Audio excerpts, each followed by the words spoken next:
అంటే పుణ్యం. ఓకేనా? గోవిందనామం ద్వారానే మనం పుణ్యాన్ని సంపాదించుకుంటాం. కలియుగంలో తప్పకుండా పలకాల్సింది గోవిందనామం. గోవింద గోవింద గోవింద గోవింద గోవింద గోవింద గోవింద బాలా ఉగ్రలక్ష్మీ నారసింహ ప్రభు గోవింద గోవింద గోవింద గోవింద గోవింద గోవింద. విషమాల పూలు మాత్రమే ఇవ్వండి. విషమాల పూలు మాత్రమే ఇవ్వండి. చూడండి నాన్న, ఇప్పుడే వచ్చారా? ఉండండి ముందు ఇక్కడి నుంచి చూసుకుంటా పోండి. దేవతా స్వరూపాలు చూడండి నాన్న. ఆదిశేషుని పడగ చూడండి ఫస్ట్. ఈ భూప్రపంచం పైనే మొట్టమొదటిగా ఆదిశేషుని యొక్క రూపం స్వయంభూగా చూసేటువంటి భాగ్యం ఈ దేవాలయం నుంచి ఎక్కడా లేదు. గుర్తుపెట్టుకోండి. సాక్షాత్తు వైకుంఠవాసు వైకుంఠంలో ఆదిశేషుని పడగనీడలో శంకుచక్రాలు ధరించి లక్ష్మీ సమేతుడిగా ఎలా ఉన్నాడో ఆ రూపాన్ని సాక్షాత్తు చూపించేటువంటి క్షేత్రం ఈ ఎర్రవరం దోళ్లగుట్ట బాలా ఉగ్రలక్ష్మీ నరసింహస్వామి క్షేత్రం. ఆదిశేషుని పడగ చూశారా? కింద ఉన్న రెండు కూడా శంకు చక్రాలు విభూతి రాసినాయి. వైట్ తెల్లగా ఉన్నాయి చూడండి. శంకు చూడండి శంఖాకారంలో కనిపిస్తుంది, చక్రం చక్రవాకారంలో కనిపిస్తుంది. ఈ రాళ్ళు స్వయంభూగా అలా ఏర్పరిచాడు స్వామి. ఇక్కడ మానవ నిర్మితం అనేది లేదు, మానవ ప్రమేయమే లేదు. మొత్తం కూడా స్వామి. వెనక చూస్తే పుట్ట కనపడుతుంది, మీరు నిలబడదాకా పుట్ట ఆవగించింది. పుట్టలో ఉన్నాడు స్వామి. వాల్మీకోద్భవ నారసింహస్వామిగా స్వామి ఎలికి పడ్డాడు.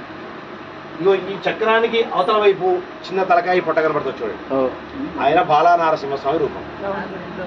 మధ్యలో కనపడుతున్న లక్ష్మీ సమేత స్వరూపం నామం. నామానికి అలంకరణ స్వరూపం. అంటే లక్ష్మీ సమేతుడిగా వచ్చాను స్వామి స్వయంభూగా. నేను లక్ష్మీ సమేతుడనే ఉంటాను ఎక్కడైనా, కనుక నామాన్ని సూక్ష్మంగా ఉద్భవింపజేశానని చెప్పడం వల్ల ఆ ఒక్క నామాన్ని మాత్రం అలంకరణ స్వరూపంగా నిత్యం స్వామివారిని అలంకరణ చేస్తూ ఉంచారు. ఓకేనా?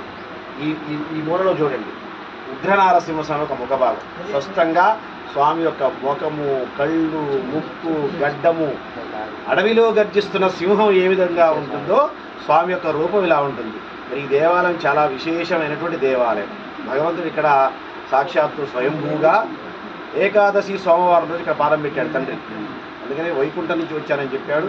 తిథులలో ఉత్తమమైనటువంటి తిథి ఏకాదశి, మరియు సోమవారం ఏకాదశి అత్యుత్తమైనటువంటి రోజు. అందుకని సోమవారం ఏకాదశి రోజున స్వామి ఇక్కడ పాదం పెట్టాడు. స్వామి తప్పకుండా చాలా విశేషంగా ఉన్నాడు. బాలారూపం అనేది కూడా మొట్టమొదటి క్షేత్రం. ఇంతవరకు బాలా నరసింహ అవతారం అనేది ఎక్కడా లేదు. ఎందుకంటే ప్రహ్లాదుడు స్వామివారికి కుడివైపు ఉంటాడు ఎప్పుడు కూడా.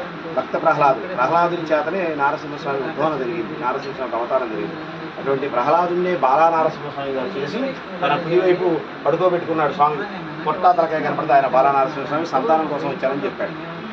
ఆ నామం ఏదైతే ఉందో అది లోక కళ్యాణం. విశ్వమంతా కూడా ధర్మం వ్యాపించాలి, విశ్వధర్మం నిలబడాలని లోక కళ్యాణం కోసం లక్ష్మీ సమేతుడిగా శాంతమూర్తిగా కొలువుదీ ఉన్నాడు. మరి ఉగ్రరూపం కూడా దాల్చాడు. ఆ ఉగ్రరూపానికి అర్థం ఏంటంటే సనాతన వేద ధర్మం.